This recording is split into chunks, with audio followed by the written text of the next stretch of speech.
The Mediterranean's silent scream. A drop in migrant arrivals masks a human rights catastrophe. The number of irregular migrants entering Europe has plummeted, a statistic celebrated by some as a victory for border security. However, a closer examination reveals a chilling truth. This decline is not a testament to improved conditions, but rather a consequence of increasingly ruthless border control policies that prioritize deterrence over human rights, pushing vulnerable individuals into the hands of abusive regimes and onto perilous journeys. The stark reality is that the decrease in arrivals masks a horrifying increase in human suffering.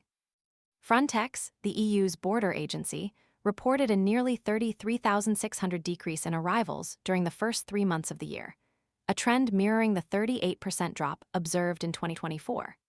This downward trajectory, while seemingly positive on the surface, belies a far more sinister narrative. Human rights organizations, including Human Rights Watch, point to the EU's increasingly stringent border policies as the primary driver of this decline. These policies, focused on containment and border sealing, are forcing migrants onto riskier, often deadly, routes.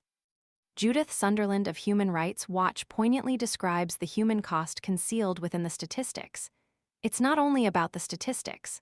Let's not forget that this is coming at a cost of people drowning in the Mediterranean, of people being beaten up at the Poland-Belarus border and being pushed back into Belarus. It's people getting stranded in various swamps, forests, and deserts in and on the outskirts of the EU. She emphasizes the devastating consequences. There's a massive human cost behind those numbers. The EU's complicity in this crisis is undeniable. The bloc has forged partnerships with countries like Libya and Tunisia, notorious for human rights abuses, in a desperate attempt to stem the flow of migrants. These agreements, however, have effectively outsourced the EU's responsibility for protecting vulnerable individuals, leaving them at the mercy of regimes documented for arbitrary detention, torture, sexual violence, and enslavement. The EU's collaboration with Libya, despite overwhelming evidence of these horrific practices, is a stark indictment of its priorities. Amnesty International and other human rights organizations have consistently documented the appalling conditions in Libyan detention centers, painting a grim picture of widespread abuse and systematic dehumanization. Migrants, often victims of trafficking and exploitation, are subjected to inhumane treatment, their basic rights utterly disregarded. The EU's tacit acceptance of these abuses, its willingness to turn a blind eye to the suffering, represents a moral failure of epic proportions. The International Organization for Migration, IOM, echoes these concerns. While their data indicates an increase in interceptions of migrant boats departing from North African countries like Libya and Tunisia, suggesting a possible contribution to the decreased arrivals in Europe, the IOM remains deeply troubled by the persistently high number of migrant deaths.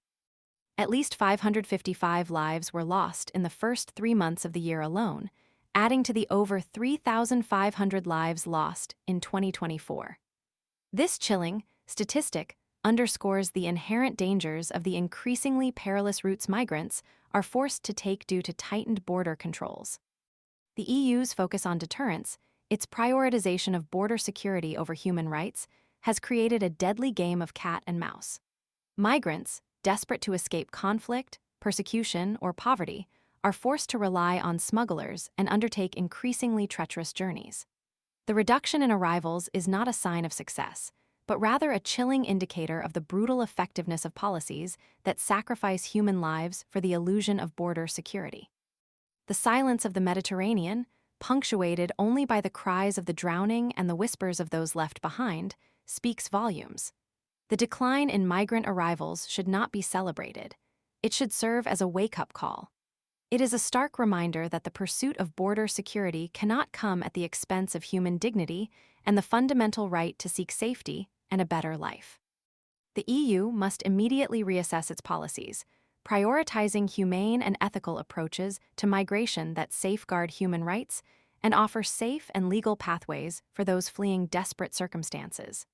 The lives of countless individuals hang in the balance. The EU's response must reflect a fundamental shift in values, prioritizing human life and dignity above all else.